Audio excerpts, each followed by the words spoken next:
Chilli 22 মে 1960 9.5 মাত্রার ভূমিকম্প, মৃত্যু 1655 জন।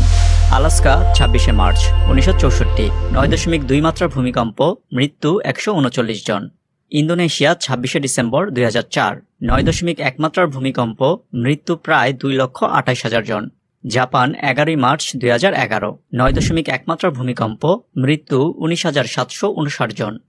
এগুলো হচ্ছে উল্লেখযোগ্য কিছু শক্তিশালী ভূমিকম্প।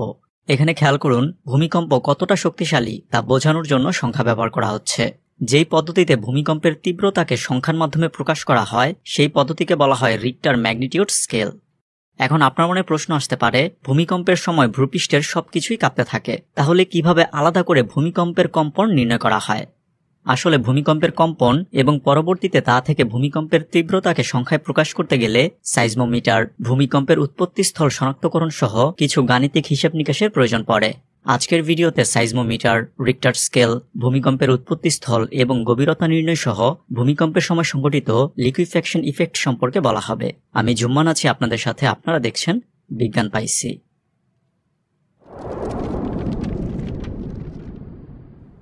ভূমিকম্প সম্পৃক্ত যে কোনো তথ্য নির্ণয় করার প্রাথমিক শর্ত হচ্ছে ভূমিকম্পের সময় ভূপৃষ্ঠ কতটা কেঁপেছে তা নির্ণয় করা। এখন এই কাজটি কিন্তু সহজ হবার কথা নয়, কারণ ভূমিকম্পের সময় ভূপৃষ্ঠের সবকিছুই কাঁপে, অর্থাৎ যেই যন্ত্র দিয়ে আপনি ভূমিকম্পের কম্পন নির্ণয় করবেন সেটাও কাঁপবে। যেমন মনে করুন এই লাইনের সাপেক্ষে এই বস্তুটি কাঁপছে, তাহলে লাইন থেকে বস্তুটি কতটা সরছে বা কাছে আসছে তার নির্ণয় করে বস্তুর কম্পন জানা যাবে। কিন্তু বস্তু সহ লাইনটিও যদি সমান মাত্রায় কাঁপে তবে কিন্তু লাইনের সাপেক্ষে বস্তুর কম্পন নির্ণয় করা সম্ভব হবে না। ভূমিকম্পের সময়ও সেম একই বিষয় ঘটে, কোনো কিছুর সাপেক্ষে কম্পন নির্ণয় করার সুযোগ থাকে না, কারণ যার সাপেক্ষে কম্পন নির্ণয় করবেন সেটাও সমান মাত্রায় কাঁপবে। তার মানে ভূমিকম্পের কম্পন নির্ণয় করা স্বাভাবিক চিন্তায় সহজ নয়। তবে বিজ্ঞানীরা এই সমস্যার চমৎকার সমাধান বের করেন এবং তা হচ্ছে ঝুলন্ত বস্তু। একটি ভারী বস্তুকে সুতায় ঝুলিয়ে উপরের অংশটিকে যদি নাড়াচাড়া করা হয় তাহলে খেয়াল করবেন নিচের ভারী বস্তুটি মোটামুটি স্থির থাকছে। এমনটা হয় মূলত জড়তার কারণে। ভারী বস্তুটি জড়তার কারণে নিজের অবস্থানে স্থির থাকতে চায়, যার ফলে উপরের অংশ যার সাথে ভারী বস্তুটি ঝুলে রয়েছে সেটি স্বল্প পরিসরে স্বল্প সময়ের জন্য কাঁপলেও ভারী বস্তুটি স্থির থাকে। তার মানে ঝুলন্ত ভারী বস্তু সাপেক্ষে ভূমি কতটা কাঁপছে তা পরিমাপ করা সম্ভব। এখন প্রশ্ন হচ্ছে সেটা কিভাবে? আপনি খাতায় দুইভাবে লিখতে পারবেন। প্রথমত খাতা স্থির রেখে কলমকে গতিশীল করে, দ্বিতীয়ত কলম স্থির রেখে খাতাকে গতিশীল করে। ভূমিকম্পের কম্পন দ্বিতীয় পদ্ধতিতে পরিমাপ করা হয়। ঝুলন্ত ভারী বস্তুর নিচে কলম সদৃশ কিছু একটা সংযুক্ত করা হয়, কলমের ঠিক নিচে কাগজ রাখা হয় এবং কাগজ একটি নির্দিষ্ট গতিতে মুভ করে কিংবা রোল করে। ভূমিকম্পের সময় ভারী বস্তুর নিচে থাকা কলম স্থির থাকে, কিন্তু কলমের নিচে থাকা কাগজ ভূমিকম্পের ফলে নাড়াচাড়া করে, অর্থাৎ সম্পূর্ণ যন্ত্র নাড়াচাড়া করে কিন্তু ভারী বস্তুর কারণে কলম স্থির থাকে, যা থেকে আমরা ভূমিকম্পের কম্পনের প্যাটার্ন কাগজে দেখতে পাই। এখানে কাগজ যদি মুভ না করত কিংবা রোল না করত তাহলে কাগজের এক স্থানেই ভূমিকম্পের সকল ডেটা লিপিবদ্ধ হতো, যা শেষ পর্যন্ত কোনো কাজে আসতো না। বিষয়টি আরেকটু সহজ করে বুঝতে একটি কলম এবং কাগজ নিন। এবার কাগজ স্থির রেখে কলমকে ডানে বামে করলে কাগজের এক স্থানে সকল ডেটা লিপিবদ্ধ হবে, যা কোনো কাজে আসবে না। তবে কলম ডানে বামে করার সাথে সাথে যদি নির্দিষ্ট গতিতে কাগজকে মুভ করানো হয় তবে কাগজে এমন প্যাটার্ন পাওয়া যাবে যা থেকে কলম কোন সময় কতটা ডানে বামে গিয়েছিল তা বলা যাবে। ঝুলন্ত ভারী বস্তুর মাধ্যমে ভূমিকম্পের তীব্রতার নির্ণয়ের যে পদ্ধতি সম্পর্কে বললাম এটাই হচ্ছে সাইজমোমিটার।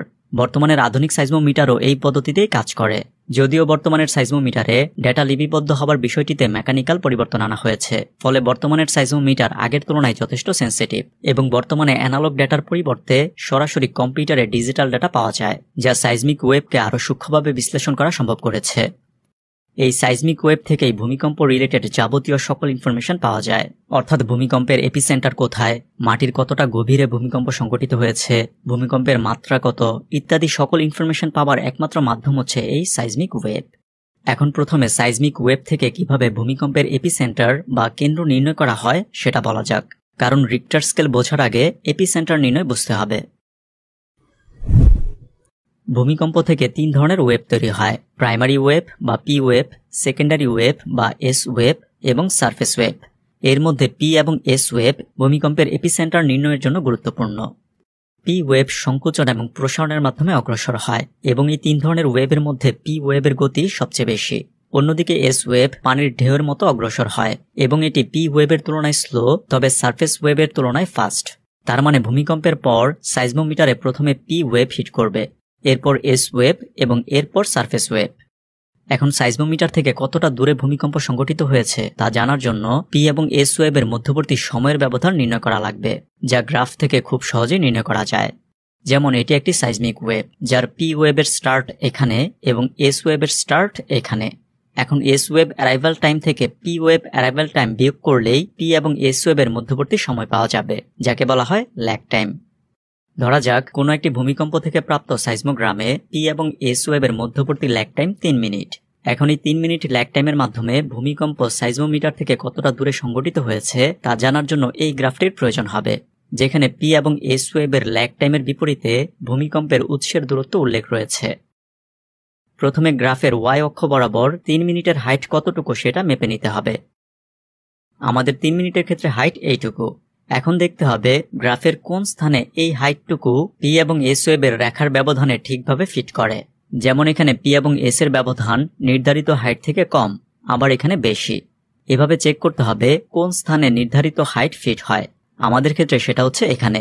এখন এই স্থান বরাবর এক্স অক্ষে গেলেই আমরা ভূমিকম্প কত দূরে সংঘটিত হয়েছে তা পেয়ে যাব, এবং আমাদের 3 মিনিট ল্যাগ টাইমের ক্ষেত্রে সেই দূরত্ব হচ্ছে 2150 কিলোমিটার। অবশ্য গ্রাফের ঝামেলায় না গিয়েও ল্যাগ টাইমের মাধ্যমে এই সূত্র দিয়েও সাইজমোমিটার থেকে ভূমিকম্পের উৎসের দূরত্ব মাপা যাবে। এখন সাইজমোমিটার থেকে ভূমিকম্পের উৎসের দূরত্ব পাওয়া গেলে এই দূরত্ব দিয়েই রিক্টার স্কেলে ভূমিকম্পের মাত্রা কত ছিল তা নির্ণয় করা সম্ভব। তবে ভূমিকম্পের এপিসেন্টার কোথায়, অর্থাৎ ঠিক কোন স্থানে ভূমিকম্প সংঘটিত হয়েছিল, তা কিন্তু আবার একটি সাইজমোমিটার থেকে পাওয়া ভূমিকম্পের দূরত্ব দ্বারা নির্ধারণ করা সম্ভব নয়। ভূমিকম্পের এক্সাক্ট এপিসেন্টার নির্ণয় করতে মিনিমাম 3টি সাইজমোমিটারের ডেটা প্রয়োজন পড়বে, কারণ একটি সাইজমোমিটার দিয়ে ভূমিকম্প কতটা দূরে সংঘটিত হয়েছে তা জানা গেলেও কোন দিকে সংঘটিত হয়েছে তা জানা যায় না। যেমন 3 মিনিট ল্যাগ টাইমের ক্ষেত্রে 2150 কিলোমিটার দূরে ভূমিকম্প সংঘটিত হয়েছে সেটা বলা যাবে, তবে সেটা কোন দিকে তা বলা সম্ভব হবে না। তার মানে সাইজমোমিটার থেকে 2150 কিলোমিটার ব্যাসার্ধের একটি বৃত্ত কল্পনা করলে সেই বৃত্তের পরিধি বরাবর যে কোনো স্থান ভূমিকম্পের এপিসেন্টার হতে পারে। এখন এই পরিধির ঠিক কোন স্থানে ভূমিকম্প সংঘটিত হয়েছে তা জানার জন্য মিনিমাম আরও 2টি সাইজমোমিটারের ডেটা প্রয়োজন হবে। ধরা যাক দ্বিতীয় সাইজমোমিটার স্টেশনে পাওয়া ল্যাগ টাইম থেকে হিসেব করে দেখা গেল দ্বিতীয় স্টেশন থেকে 700 কিলোমিটার দূরে ভূমিকম্প সংঘটিত হয়েছে। তাহলে দ্বিতীয় স্টেশন থেকে 700 কিলোমিটার ব্যাসার্ধের বৃত্ত অঙ্কন করতে হবে। এক্ষেত্রে আমরা 2টি বিন্দু পাবো, যেখানে বৃত্ত 2টি পরস্পরকে ছেদ করেছে। এখন এই 2টি স্থানের কোনো একটিতে ভূমিকম্প সংঘটিত হয়েছে। এখন এই 2 স্থানের কোনটিতে ভূমিকম্প সংঘটিত হয়েছে তা জানার জন্য তৃতীয় সাইজমোমিটারের ডেটা প্রয়োজন হবে। তৃতীয় সাইজমোমিটার থেকে প্রাপ্ত দূরত্বের সমান ব্যাসার্ধ নিয়ে বৃত্ত অঙ্কন করলে একটি কমন পয়েন্ট পাওয়া যাবে, যার মাধ্যমে ভূমিকম্পের প্রকৃত এপিসেন্টার জানা যাবে। থিওরিটিক্যালি মিনিমাম 3টি স্টেশনের ডেটার মাধ্যমেই এপিসেন্টার সঠিকভাবে নির্ণয় করা গেলেও বাস্তবে 10 থেকে 12টি স্টেশনের ডেটা ব্যবহার করা হয় এপিসেন্টার নির্ণয় করার জন্য, কারণ সাইজমিক স্টেশন থেকে ভূমিকম্পের ডিস্টেন্স মাপার ক্ষেত্রে কিছুটা এরর থেকে যায়, যার ফলে যত বেশি স্টেশনের ডেটা ব্যবহার করা হয় ততই এপিসেন্টারের এক্সাক্ট লোকেশন পাওয়া যায়। ভূমিকম্পের এপিসেন্টারের মাধ্যমে জানা যায় ঠিক কোন স্থানের মাটির নিচে ভূমিকম্প সংঘটিত হয়েছে। তার মানে ভূপৃষ্ঠের নিচে এই স্থানে ভূমিকম্প সংঘটিত হলে এই স্থান থেকে ঠিক উপরের পয়েন্টকে বলা হবে এপিসেন্টার। তার মানে এপিসেন্টার নির্ণয়ের মাধ্যমে ভূমিকম্প ঠিক কতটা গভীরে সংঘটিত হয়েছে তা জানা যায় না। গভীরতা নির্ণয়ের ক্ষেত্রে আরও কিছু গাণিতিক বিষয় সামনে আসে।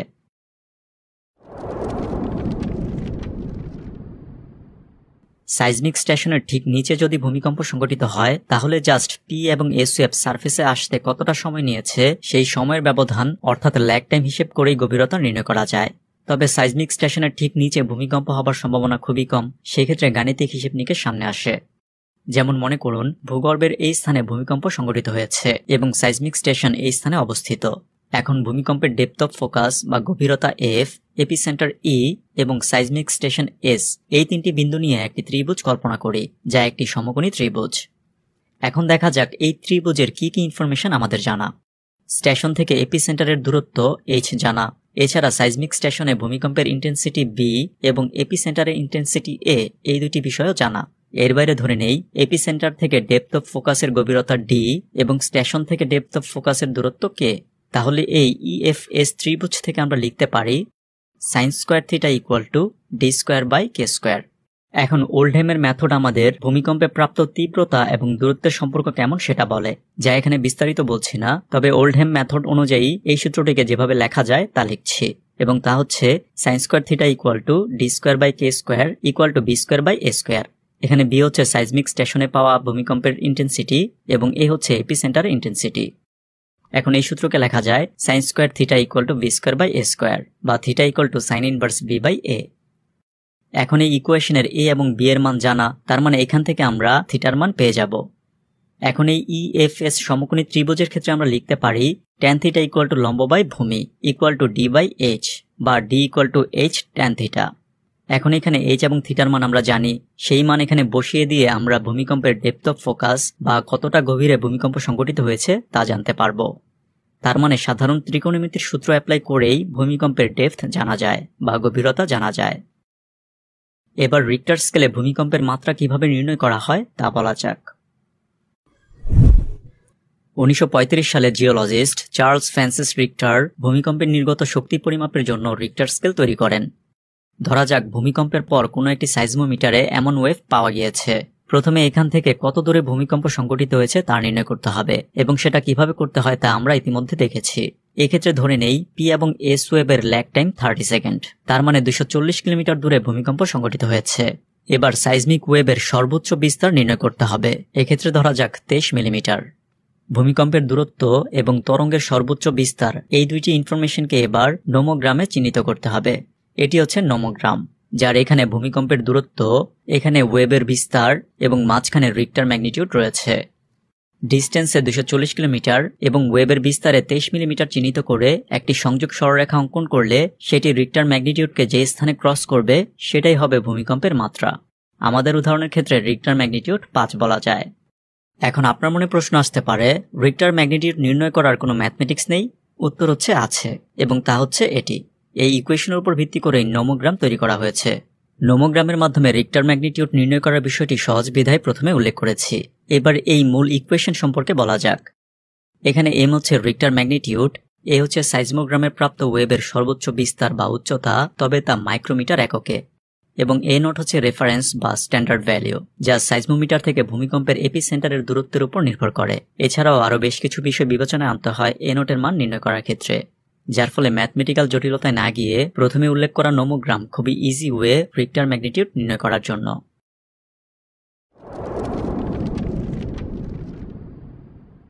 রিক্টার স্কেলের মান 1 একক পরিবর্তনে কিন্তু ভূমিকম্প 10 গুণ শক্তিশালী হয়, অর্থাৎ দুইটি ভূমিকম্পের একটির রিক্টার ম্যাগনিটিউড 4 এবং অন্যটির 5 হলে প্রথমটি থেকে দ্বিতীয়টি 10 গুণ বেশি শক্তিশালী বোঝাবে। বিষয়টি একটু ম্যাথমেটিক্যালি দেখা যাক। এই সূত্রে এ এবং এ নট দুইটির এককই সেম, ফলে বোঝানোর সুবিধার জন্য এ নট বাদ দিয়ে হিসেব দেখানো যাক।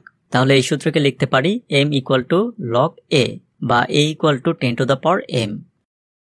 এখন m ইকুয়াল টু 4 এর ক্ষেত্রে এর মান দাঁড়ায় 10,000 এবং m ইকুয়াল টু 5 এর ক্ষেত্রে এর মান দাঁড়ায় 1 লক্ষ। এখানে 4 এর ক্ষেত্রে এর যে মান পাওয়া গিয়েছে তার সাথে 10 গুণ করলে 5 এর ক্ষেত্রে যেই মান সেটা পাওয়া যাবে। তার মানে রিক্টার স্কেলে প্রতি একক মাত্রা বৃদ্ধি মানে ভূমিকম্পের শক্তি 10 গুণ বৃদ্ধি পাবে। তবে এখানে বিষয়টি আরেকটু ভেঙে বলা দরকার। রিক্টার স্কেলে প্রতি একক মাত্রা বৃদ্ধি মানে মূলত 10 গুণ বেশি তরঙ্গ সৃষ্টি হওয়া। অন্যদিকে নির্গত শক্তির কথা বললে তা হবে প্রায় 32 গুণ। বর্তমানে অবশ্য রিক্টার ম্যাগনিটিউড স্কেলের পরিবর্তে মোমেন্ট ম্যাগনিটিউড স্কেল ব্যবহার করা হয়, কারণ এটি বেশি অ্যাকুরেট। রিক্টার ম্যাগনিটিউড মূলত তরঙ্গের উচ্চতা ব্যবহার করে মাত্রা নির্ণয় করে, অন্যদিকে মোমেন্ট ম্যাগনিটিউড মোট নির্গত শক্তির উপর ভিত্তি করে ভূমিকম্পের মাত্রা নির্ণয় করে। বড় মাত্রার ভূমিকম্প যেমন 6.5 এর উপরের ভূমিকম্প রিক্টার স্কেল সঠিকভাবে পরিমাপ করতে পারে না। এই ক্ষেত্রে সাইজমোমিটার একটি সীমায় আটকে যায়, অর্থাৎ স্যাচুরেটেড হয়ে যায়। এই সমস্যা সমাধানে 1978 সালে থমাস হ্যাঙ্কস এবং হিরো কানামোরি মোমেন্ট ম্যাগনিটিউড স্কেল তৈরি করেন, যার সূত্রগুলো দেখতে এমন। বর্তমানে মোমেন্ট ম্যাগনিটিউডের মাধ্যমে ভূমিকম্পের মাত্রা নির্ণয় করা হয়। অবশ্য রিক্টার ম্যাগনিটিউড এবং মোমেন্ট ম্যাগনিটিউড থেকে প্রাপ্ত মানে খুব বেশি পার্থক্য থাকে না, বিশেষ করে কম মাত্রার ভূমিকম্পে। তবে তুলনামূলক বড় ভূমিকম্পের ক্ষেত্রে মোমেন্ট ম্যাগনিটিউড স্কেলে ভূমিকম্পের সঠিক শক্তি জানা যায়। ভূমিকম্প বিভিন্ন ধরনের সাইজমিক ওয়েভ তৈরি করে, যেমন এস, পি এবং সারফেস ওয়েভ। তবে ভূমিকম্পের সময় ত্রিমাত্রিক কম্পন পরিমাপ করার জন্য সাইজমোগ্রাফ সাধারণত একটি ভূমিকম্পের জন্য 3টি সাইজমোগ্রাম তৈরি করে। একটি উপর নিচ বরাবর কম্পন পরিমাপ করে, দ্বিতীয়টি উত্তর দক্ষিণ বরাবর কম্পন পরিমাপ করে এবং তৃতীয়টি পূর্ব পশ্চিম বরাবর কম্পন পরিমাপ করে। ভূমিকম্পের সময় বডি ওয়েভ অর্থাৎ পি এবং এস ওয়েভ এবং সারফেস ওয়েভ তৈরি হয়। এর মধ্যে পি ওয়েভ সবচেয়ে দ্রুতগতিতে অগ্রসর হয়। ফলাফল সাইজমোগ্রামে প্রথমে পি ওয়েভ পাওয়া যায়, তবে সেটা যেই অংশ উপর নিচের কম্পন তৈরি করে সেই অংশে পাওয়া যায়, কারণ পি ওয়েভ থেকে মূলত উপর নিচের কম্পন তৈরি হয়। ফলাফল অপর দুইটি সাইজমোগ্রামে কোনো কম্পন পাওয়া যায় না। পি ওয়েভের পরে আসে এস ওয়েভ, যা পি ওয়েভের চেয়ে শক্তিশালী হয়ে থাকে। এর ফলে সব ধরনের কম্পন সংঘটিত হয়। ফলাফল 3টি সাইজমোগ্রামেই কম্পন পাওয়া যায়। সবার পরে আসে সারফেস ওয়েভ, এর ফলেও সব ধরনের কম্পন তৈরি হয়। ফলাফল 3টি সাইজমোগ্রামেই কম্পন পাওয়া যায়।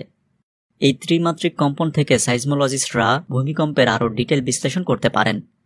আসলে ভূমিকম্প সম্পর্কে জানার একমাত্র মাধ্যম হচ্ছে সাইজমোগ্রাম। ফলে সাইজমোগ্রাম যত সূক্ষ্ম এবং গভীরভাবে আমরা লিপিবদ্ধ করতে পারব, ততই ভূমিকম্পের গভীর বিশ্লেষণ সম্ভব হবে। এবার ভূমিকম্পের সময় সংঘটিত লিকুইফ্যাকশন ইফেক্ট সম্পর্কে বলা যাক।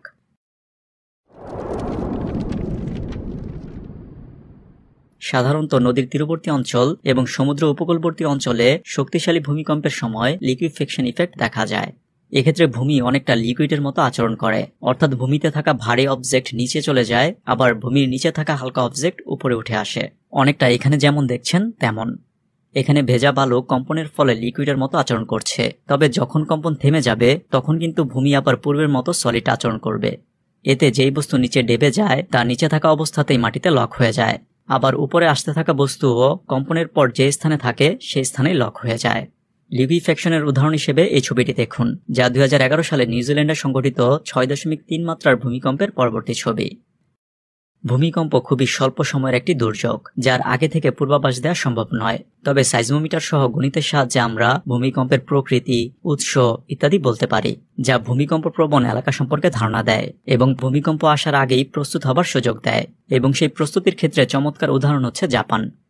বাংলাদেশও কিন্তু ভূমিকম্প প্রবণ এলাকার আওতাধীন। তবে আমাদের পূর্ব প্রস্তুতি কেমন সেটা নিজেকেই প্রশ্ন করুন।